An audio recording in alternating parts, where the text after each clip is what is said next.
semuanya, kembali lagi bersama Lista. Kali ini dalam pembahasan alur cerita alias spoiler dari Donghua Battle Truck The Heaven episode 166.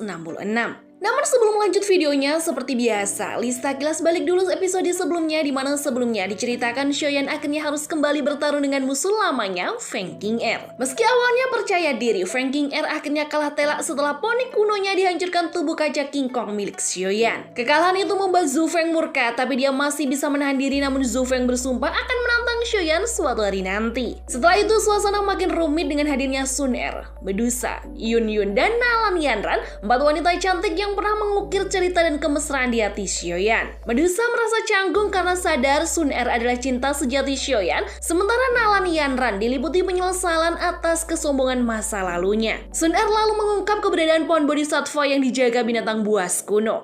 Karena keberadaan binatang buas yang sangat sulit untuk ditembus, maka semua faksi sepakat membentuk aliansi dipimpin Hunyu, pewaris kuat dari Aula Jiwa. Namun dalam perjalanannya, Hunyu malah berkhianat dengan meninggalkan sekutu-sekutunya jadi tumbal, membuatnya banyak korban. Dan pada akhirnya, Shoyan dan Gu Qingyan bekerja sama memimpin serangan dengan tulus hingga berhasil menebus gelombang monster. Hingga pada akhirnya mereka sampai ke wilayah aman, di mana berdiri pohon raksasa yang diyakini sebagai pohon bodhisattva legendaris.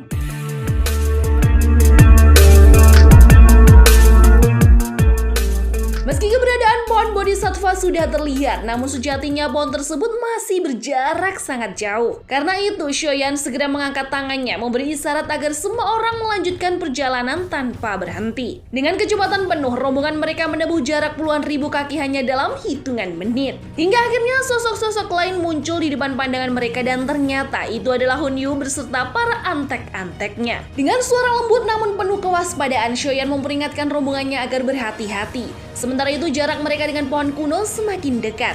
Cahaya matahari menembus celah awan, jatuh tepat di permukaan pohon, memancarkan esensi kehidupan yang amat kuat hingga membuat siapapun yang melihatnya tertegun. Shoyan sendiri terdiam dalam perenungan.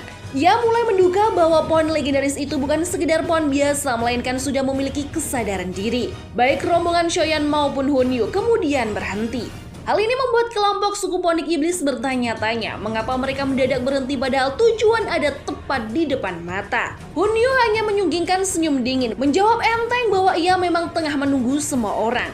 Ucapannya membuat orang-orang di sana memasang senyum getir, teringat betapa biadabnya Aula Jiwa yang sebelumnya telah mengorbankan begitu banyak nyawa tanpa ragu. Hunyu kembali membuka mulut, kali ini dengan gaya seorang negosiator ulung.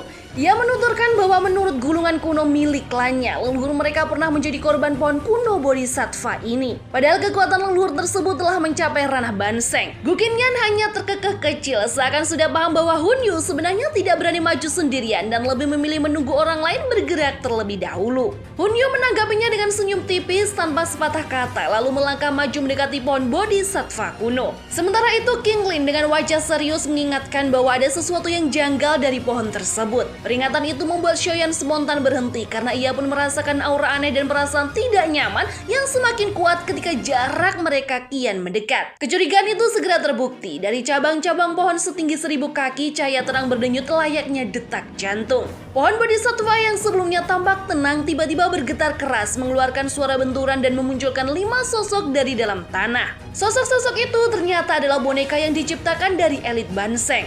Meski bukan makhluk hidup, munculnya boneka itu tetap mengejutkan semua orang di sana. Sebab faktanya, pernah ada seseorang di benua Doki yang mampu menjadikan elit Banseng sebagai boneka. Ekspresi Gu Qingyan berubah serius. Ia menoleh pada Shoyan meminta pendapat tentang langkah yang harus diambil. Bagaimanapun 5 elit Banseng bukanlah ancaman sepele, mereka adalah kekuatan yang bisa disebut mengerikan. Shoyan mengernyitkan dahi lalu berbalik ke arah semua kelompok mengusulkan kerjasama. Di sekitar pohon kuno itu ada 7 kelompok. Shoyan bersedia memblokir 1 Banseng bersama kelompoknya, sementara Hunyu dan Zhu Feng juga menyatakan siap menahan masing-masing 1 Banseng. Dengan begitu, 2 sisanya bisa dihadapi oleh 4 kelompok lain. Karena tak ada yang menolak, Shoyan menghela nafas panjang, melambaikan tangan dan memberi perintah menyerang hingga pertempuran besar pun tak terelakkan. Lebih dari selusin pilar Doki yang kuat menyerbu dari belakang Shoyan menjadi tanda dimulainya pertempuran sengit di tanah kuno itu. Pertarungan berlangsung brutal, kelompok Shoyan, Hunyu dan Zhu Feng masing-masing berhadapan langsung dengan 1 elit Banseng. Setiap pukulan dan serangan memaksa mereka mengeluarkan seluruh kemampuan terbaik. Banseng bukanlah eksistensi biasa. Shoyan memberi instruksi tegas agar semua serangan diarahkan ke kepala boneka. Dia lalu mengaktifkan tubuh kaca King Kong dan meledakkan energi oktan secara bersamaan. Tinju kerasnya menghantam kepala boneka Banseng hingga retak, namun tubuhnya sendiri terhembas mundur beberapa langkah akibat serangan balik boneka itu. Karena sudah mengetahui kelemahan musuh, seluruh anggota kelompok segera fokus menyerang kepala boneka. Tak lama kemudian kepala boneka hancur, tubuhnya menegang lalu dari leher yang patah menyebar riak energi aneh. Riak itu menyebar cepat sebelum akhirnya lenyap, membuat boneka Banseng menua dalam sekejap dan hancur menjadi abu yang berteberangan. Dengan tenang, Shoyan menjentikan jarinya, menyebarkan pil pemulihan pada rekan-rekannya. Hampir semua anggota kelompoknya terluka parah, kecuali dirinya dan Sun Er, termasuk Gu Qing yang juga mengalami cedera. Sun Er sempat bertanya apakah mereka perlu membantu kelompok lain, namun Shoyan menggeleng menegaskan bahwa ini bukan saatnya menunjukkan belas kasihan.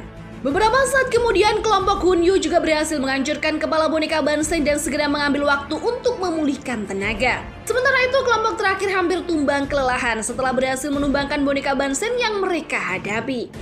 Setelah beristirahat cukup lama, kelompok Shoyan perlahan membuka mata mereka. Pandangan mereka segera tertuju pada pohon kuno Bodhisattva yang masih berdiri kokoh di hadapan mereka. Dengan nada serius, Shoyan memperingatkan bahwa bahaya yang akan mereka hadapi selanjutnya jauh lebih besar. Ia menyarankan agar siapapun yang belum mencapai tingkatan bintang 6 Dousun sebaiknya tidak melangkah lebih jauh. Kelompok dari Sekte Bunga mengangguk setuju. Mereka meminta Yun Yun untuk menemani Shoyan, sementara sisanya termasuk Nalan Yanran memutuskan untuk tetap tinggal. Melihat Shoyan mulai bergerak mendekati pohon, kelompok Hunyu dan Zhu Feng pun tidak bisa hanya berdiri diam. Meski tubuh mereka masih terluka, mereka terpaksa ikut bergerak maju. Ketika semua orang akhirnya tiba di dasar pohon Bodhisattva kuno, cahaya menyilaukan tiba-tiba muncul, menjelma menjadi pilar bercahaya yang menyelimuti kelompok Shoyan hingga sosok mereka lenyap dari pandangan. Dalam cahaya putih itu, Shoyan membuka matanya dan mendapati sebuah lingkaran cahaya tidak jauh darinya. Dengan sedikit ragu, ia melangkah masuk ke dalam lingkaran tersebut, lalu seketika disambut oleh hamparan padang hijau yang begitu subur yang kemungkinan besar adalah tanah leluhur kuno yang sesungguhnya. Ketenangan padang hijau itu mendadak terguncang oleh raungan dahsyat. Dari kejauhan, gelombang binatang buas berwarna darah berlari deras, tampak seperti garis merah yang membelah cakrawala. Tanpa berpikir panjang, Shoyan mengangkat tangannya. Fluktuasi energi yang dilepaskannya langsung mengubah kawanan binatang itu menjadi debu sebelum sempat mendekat. Namun yang membuat Shoyan terperangah, kekuatan yang ia gunakan barusan adalah kekuatan Douseng, kekuatan yang selama ini sangat ia dambakan, meski harus membayar harga besar untuk meraihnya. Hasrat membunuh yang begitu kuat muncul bersama dengan tawa kerasnya yang menggema di langit, seolah menegaskan tekadnya untuk memusnahkan aula jiwa dan klan Hun dengan kekuatan barunya. Di saat bersamaan, bayangan Hunyu muncul jatuh dari langit dengan wajah pucat penuh ketakutan saat melihat sosok Shoyan.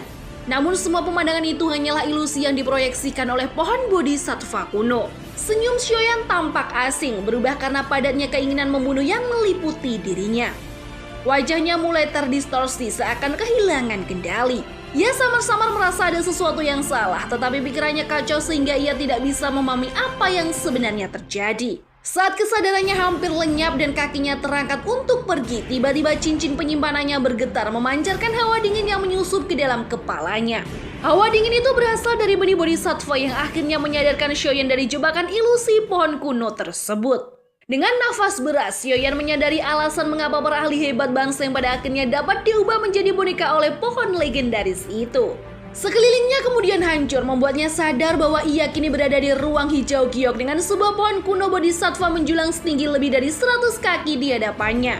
Pohon itu bergetar ketika diperhatikan Shoyan, lalu memancarkan beberapa kelompok cahaya yang menampakkan sosok-sosok penting di dalamnya, termasuk Sun Er dan Medusa yang masih terjebak dalam ilusi masing-masing. Dengan raungan marah, Shoyan menuntut jawaban tentang apa sebenarnya tujuan pohon Bodhisattva kuno.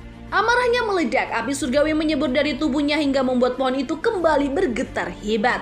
Tepat setelah itu, sebuah gugusan cahaya lain terbentuk dan dari dalamnya muncul sosok pria berbusana hitam yang berdiri dengan tenang di udara.